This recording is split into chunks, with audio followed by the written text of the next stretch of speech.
Audios वाला जो अब जजेस की ऑडियोज और ये सारा कुछ हो रहा है, इस पर भी बड़ी तशवीश है हर तरफ। उस पर आप क्या कहते हैं कि इसकी तहकीकात होनी चाहिए? कौन ये ऑडियोज रिलीज कर रहा है, किस मकसद के लिए कर रहा है, क्या इससे अदलिया पर दबाव आएगा?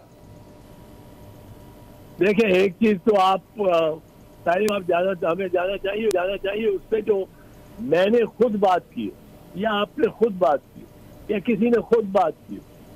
एक लाइब्रेरी, मेरे पास एक लाइब्रेरी है और मेरे से नॉटी प्ले करने की कोई कोशिश ना कर। मेरे पास आप सबकी टेप्स है। ये किसने कहा? सबसे पहले किसने ये दावा किया? मरियम बीबी ने। अरशद मलिक के केस, अरशद मलिक की जब उन्होंने वो वीडियो दिखाई, मैं इत्तेफाक से बैठा देख रहा था टीवी। जो ही उन्होंने खत्म की, मुझे एक टेलीफोन आ गया स्पीकर के तौर पे। उन्होंने कहा आपका क्या ख्याल है?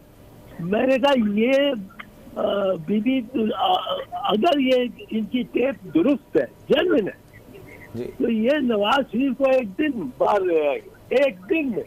ये सुबह जाएंगे, अदालत में पेश करेंगे टेप और दलेरी से कहेंगे इसका सरेंडर करो। ठीक।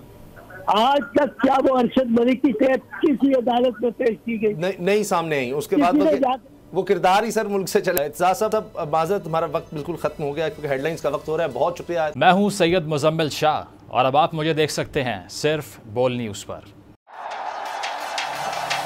जिंदगी एक मैदान है और PSL 8 में हर टीम को छूना आसमान है। 6 टीमों के बीच धुआंधार लड़ाई। ये शोर ना लड़ाई का है ना डर का, ये शोर है जीत का, ये शोर है जुनून का। खेल का जुनून रोजाना रात 11 बजे सिर्फ बोल न्यूज़ पर।